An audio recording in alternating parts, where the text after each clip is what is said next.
In a quiet little town where everyone knew each other, an unusual sight had been stirring whispers among the locals. Every morning, as the sun peeked over the hills, a lone dog named Max could be seen trotting through the streets, carrying a shoe in his mouth. Not just any shoe, but different ones every time. Sometimes old, sometimes new, sometimes mismatched. But what made the sight truly puzzling was where Max was taking them.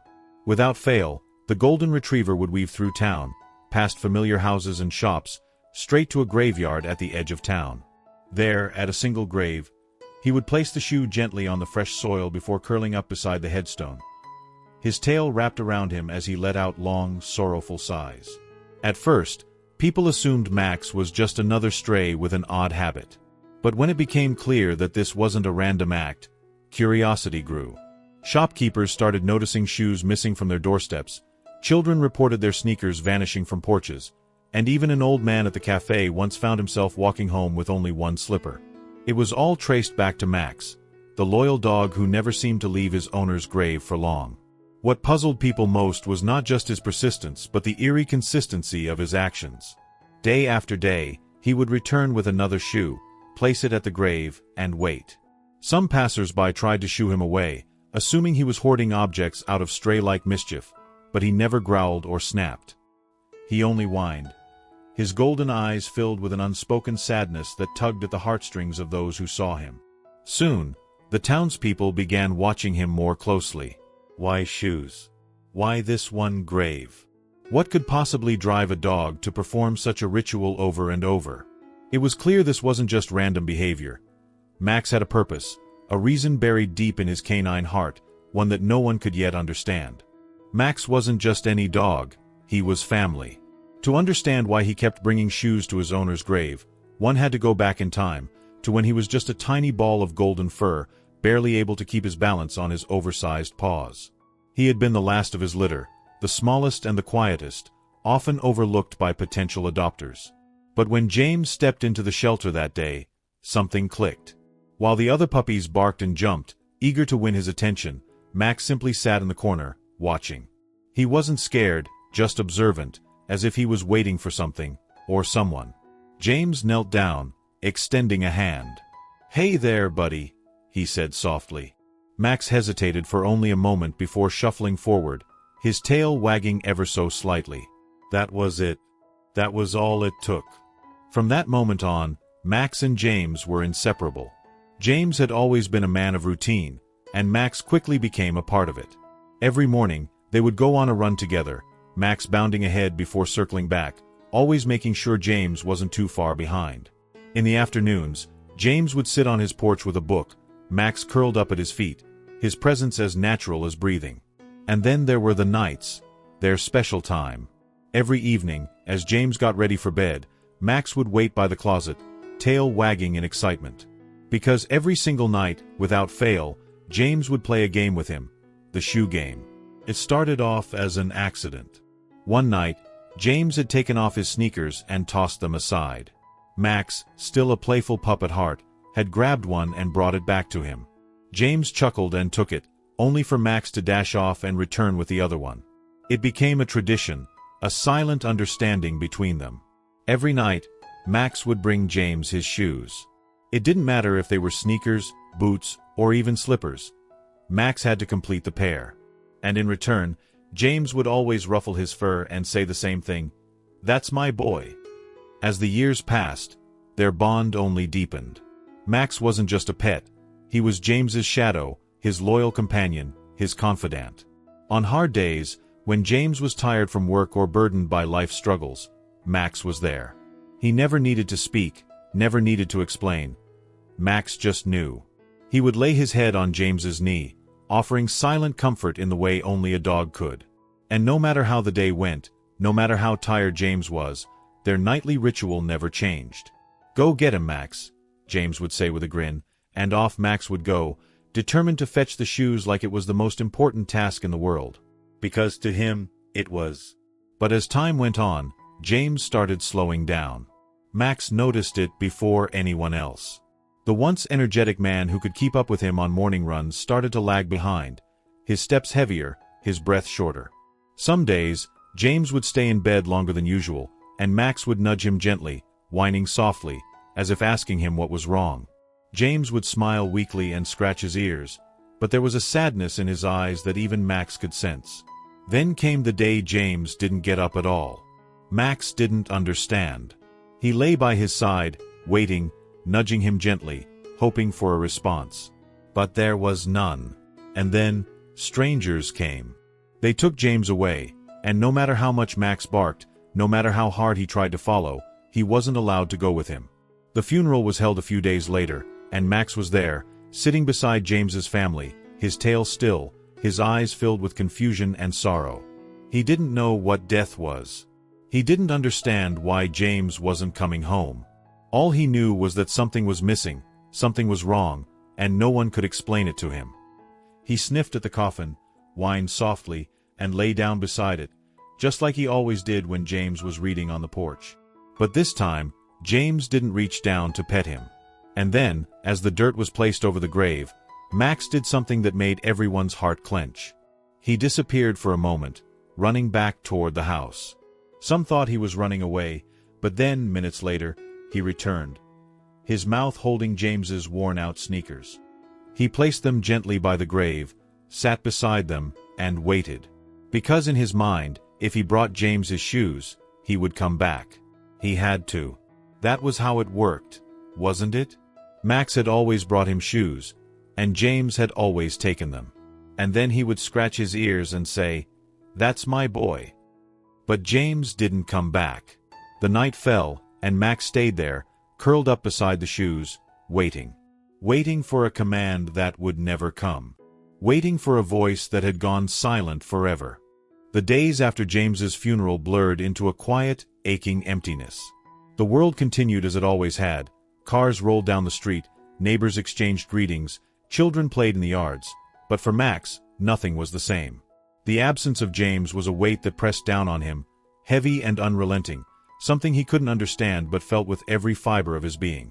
He stayed by the grave long after the funeral ended, long after the last person had left. He didn't know why, but he just couldn't bring himself to leave.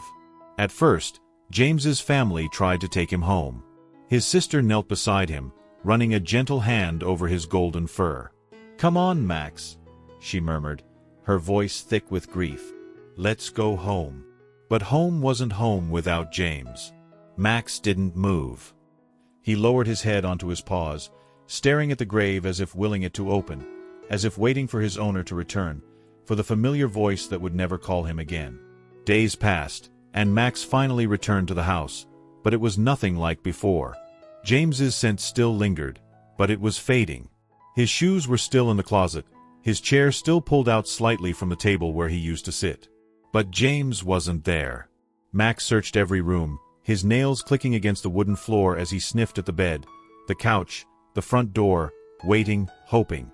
But no matter how long he waited, James never walked through that door again. That first night without him was the hardest. Every evening, Max had always played their shoe game, eagerly bringing James a pair and waiting for the familiar words, "That's my boy." But that night, when Max brought the shoes to the bedroom, the room was silent. The bed was empty. There was no outstretched hand to scratch behind his ears, no voice to reassure him that everything was okay. Max whimpered, nudging the shoes toward the bed as if that would somehow make James appear. When nothing happened, he curled up beside them, resting his head on the worn fabric, hoping that maybe, just maybe, things would go back to the way they were when he woke up.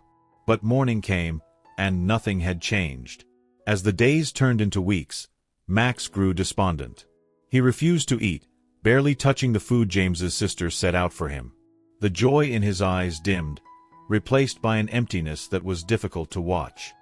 He no longer greeted visitors with his usual enthusiasm, no longer wagged his tail at the sound of a familiar voice.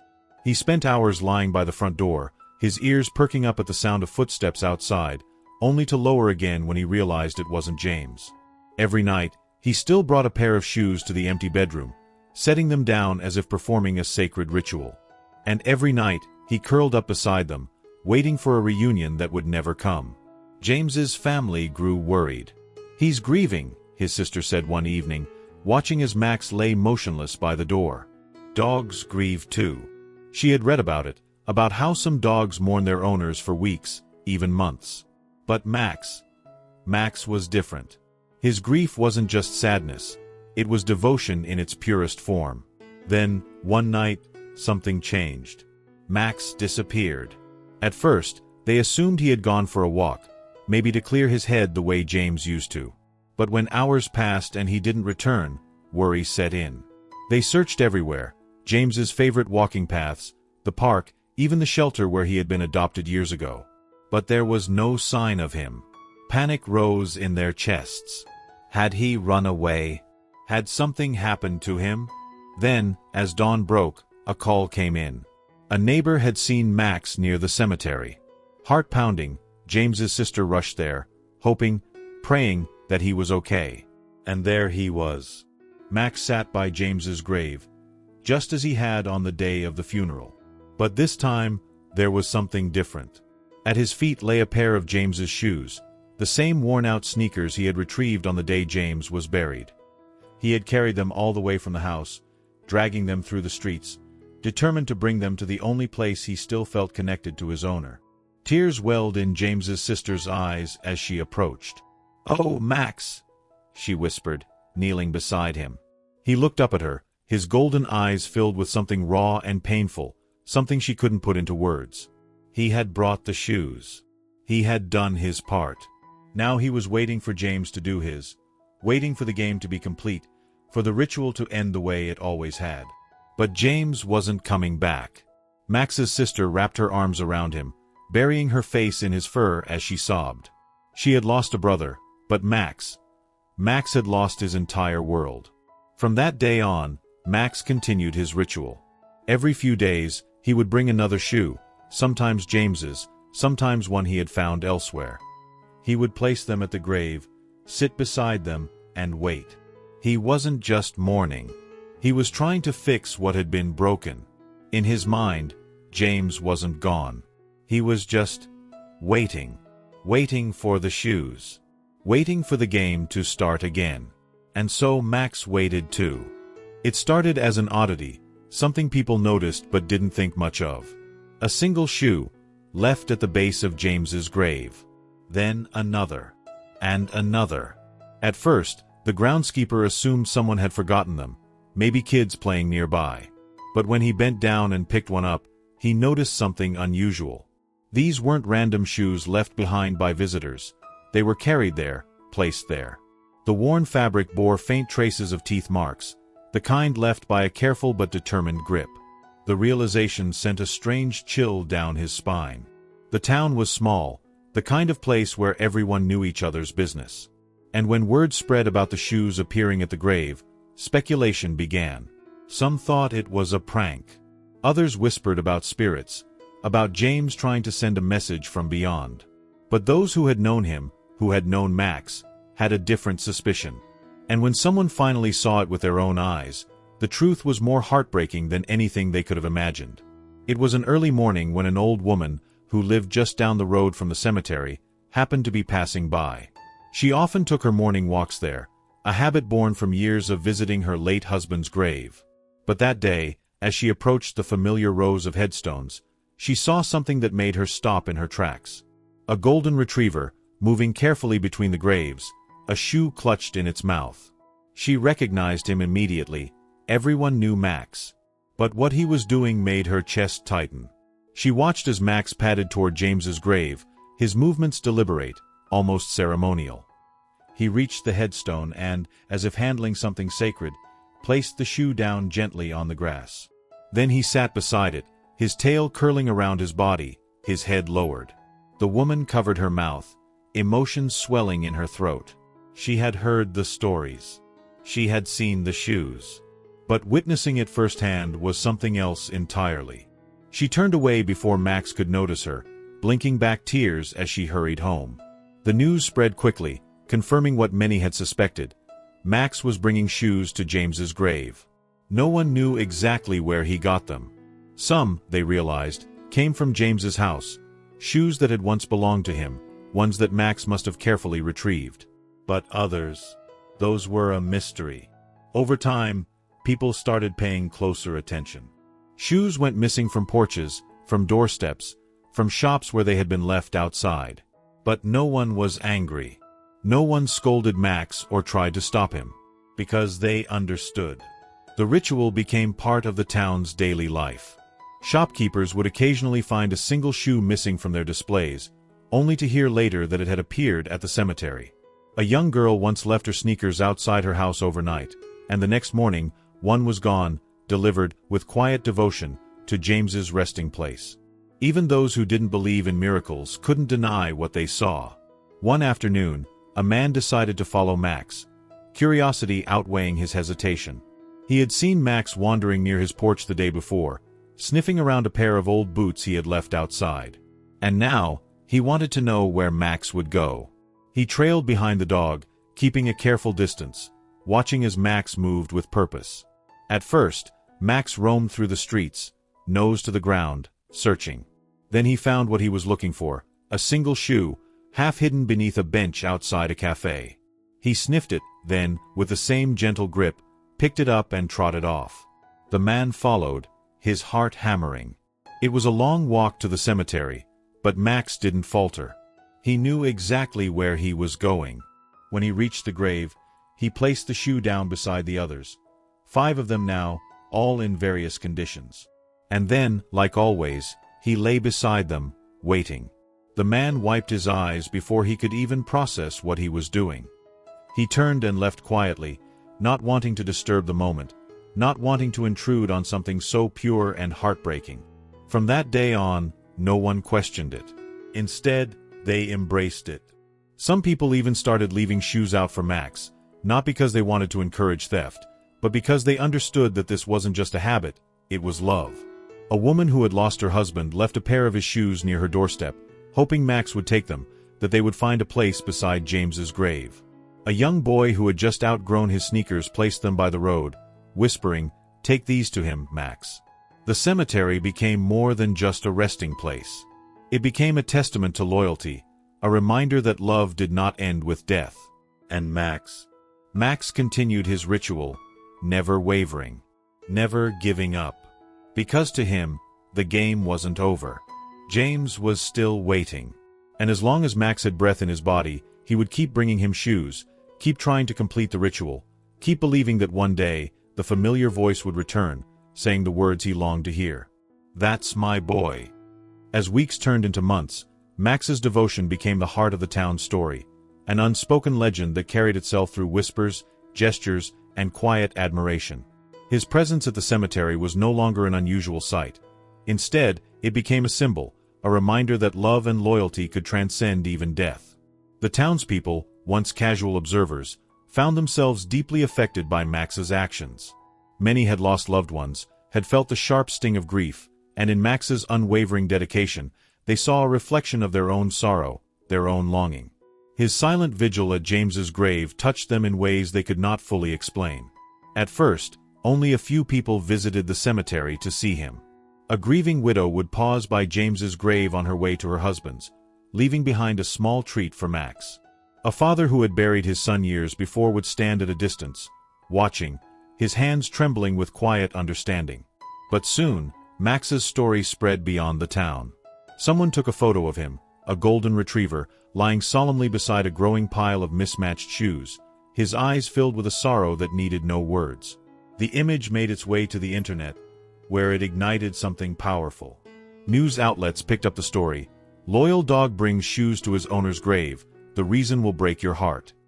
Articles recounted the years Max had spent with James, their rituals, their unbreakable bond. Videos surfaced of Max carrying shoes down the road, placing them carefully by the headstone, and curling up beside them, waiting. People from outside the town began to visit, not out of morbid curiosity, but out of reverence. Some brought flowers for James's grave. Others knelt down beside Max, whispering words of comfort, even though they knew he wouldn't understand. One day, an older man from out of town arrived with a pair of shoes, his son's shoes. The young man had passed away years ago, and the father had never quite found a way to say goodbye. Kneeling by Max, he placed the shoes beside the others. "For my boy too," he murmured. Max sniffed them, then gave a slow, understanding blink, as if he knew. It wasn't long before the cemetery became something more than just a place of mourning. It became a place of remembrance, of connection. People began bringing shoes, not only for James but for their own lost loved ones. A mother who had lost her daughter left a pair of small ballet flats. A veteran left his fallen friend's combat boots. An elderly woman left her late husband's favorite slippers. The town soon faced an unexpected problem: too many shoes. What had started as Max's ritual had now grown into a movement of sorts, and the space around James's grave became a collection of memories. The local authorities, seeing the impact, made a decision. They cleared a small section of the cemetery and placed a wooden bench there, along with a plaque. In honor of loyalty, Max, the dog who never forgot. A wooden box was placed beside it, allowing visitors to leave shoes without overwhelming the gravesite.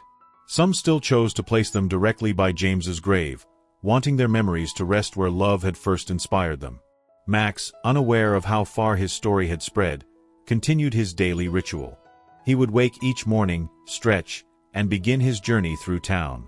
Some days, he found shoes on porches, carefully left out for him. Other times, he retrieved old ones from James's house.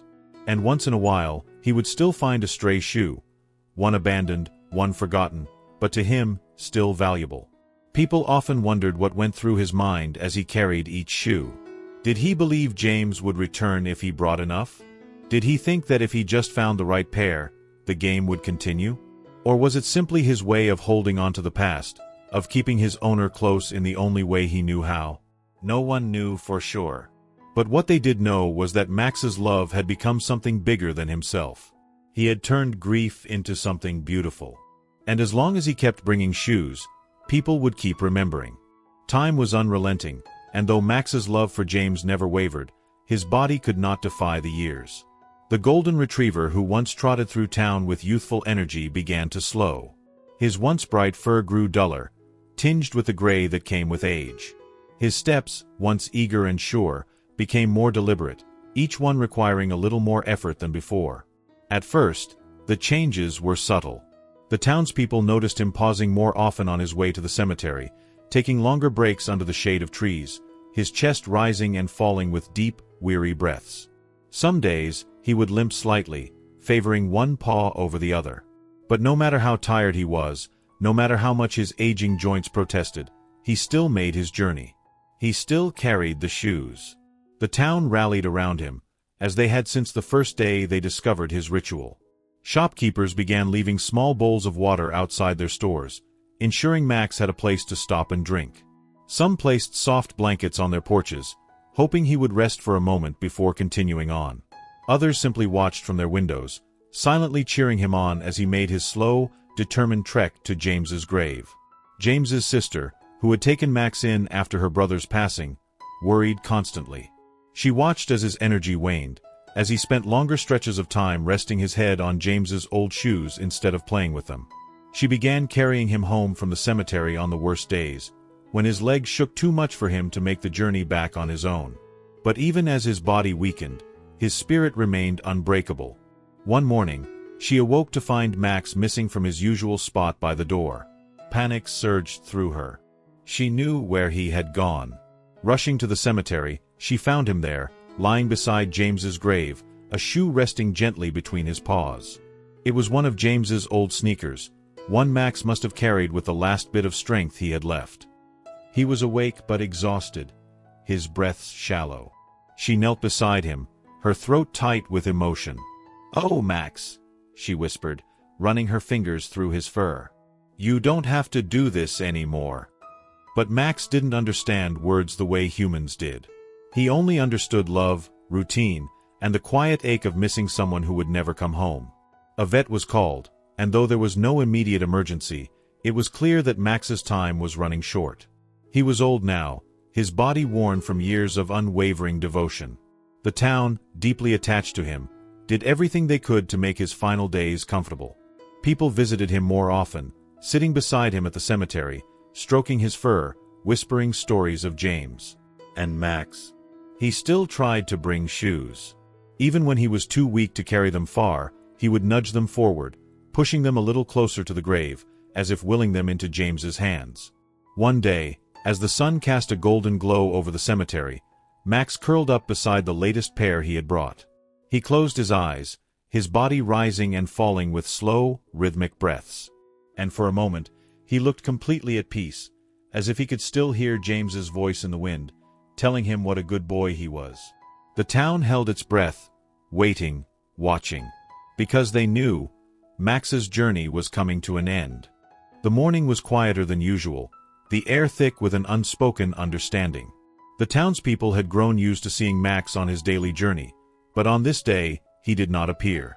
The porch where he usually rested was empty, and the roads he once traveled held no sign of his golden fur or determined steps. James's sister found him still curled up at the cemetery, right beside the pile of shoes he had so faithfully gathered over the years. His body was still, his breathing shallow. The vet had warned her this day was near, but that did not soften the ache that spread through her chest as she knelt beside him. "Max," she whispered, stroking his fur. His tail gave a faint wag, the last bit of strength he had left. The town gathered that afternoon. People came in waves, bringing shoes, not for James this time, but for Max, to honor what he had given them. Some left dog treats beside his resting place, others simply stood in silence, their hands clasped, their eyes filled with unspoken gratitude.